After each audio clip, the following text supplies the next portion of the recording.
অভিনয়ের জন্য চাকরি ছেড়েছেন। এই সফর মোটেও সহজ ছিল না।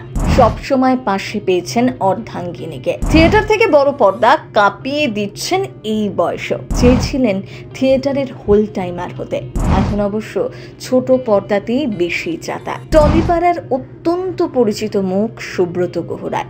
ছোট পর্দার পার্শ্ব চরিত্র হলেও দর্শকদের কাছে তিনি বেশ জনপ্রিয়। পর্দার ধ্যাসটামো জেঠু বাস্তবে কেমন জানেন? সুব্রত বাবুর পরিবারেই বা কে কে রয়েছেন? নিমফুলের মধুর ধ্যাসটা জেঠুকে তো সকলেই চেনেন। পর্দায় তার ধ্যাসটামি দেখে বিরক্ত হয়ে যেতেন দর্শকরা।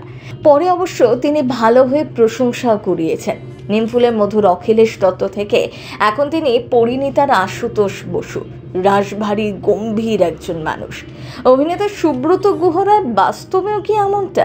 চরিত্রের সাথে তার বাস্তব জীবনের মিল ঠিক কতটা জানেন? যারা তাকে সোশ্যাল মিডিয়ায় ফলো করেন তারা অনেকেই কিন্তু জানেন আসলে ভারী মজার মানুষ সুব্রত গুহ রায়। জানেন নিজের প্যাশনের জন্য কত বড় আত্মত্যাগ করেছেন এই অভিনেতা। কখনো বদমেজাজি পুলিশ আধিকারিক, কখনো খল চরিত্র, কখনো পরিবারের সর্বে সর্বা হয়ে ওঠার আপ্রাণ চেষ্টা করা জেঠু বা ঠাকুরদা। তবে সেসব চরিত্রের নানা রঙের মধ্যে পরিস্ফুট হয়ে ওঠে রসিকতা। ধারায় তার অনায়াস যাতায়াত।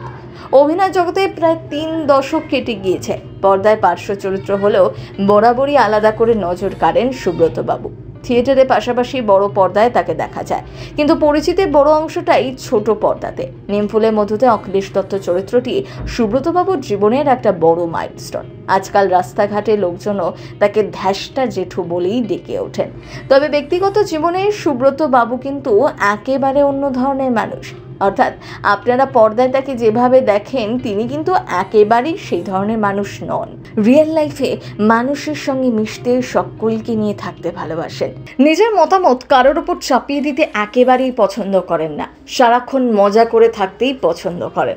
একটা সময় অভিনয়ের জন্য চাকরি ছেড়েছিলেন। সালটা তখন 1998। নিজের পায়ের তলায় জমিটা শক্ত করতে অনেক কষ্ট করতে হয়েছে।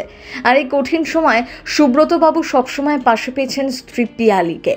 বিয়ের পর একটা নিশ্চিত রোজগার ছেড়ে অনিশ্চয়তার পথে পা বাড়ানো মোটেই সহজ কাজ নয়। মানুষটার সাহস আছে বলতে হবে। সুব্রতবাবুর স্ত্রী পিয়ালি দেবীও অভিনয়ের সাথে যুক্ত, তবে নাটকে।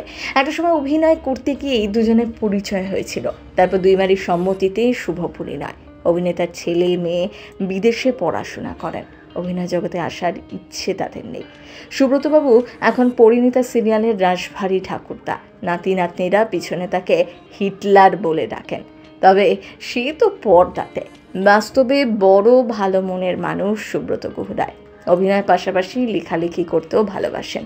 কয়েকটি ওয়েব সিরিজ পরিচালনাও করেছেন। তবে ভালোবাসার সবটা জুড়ে রয়েছে শুধুমাত্র অভিনয়। প্রথম বাংলা।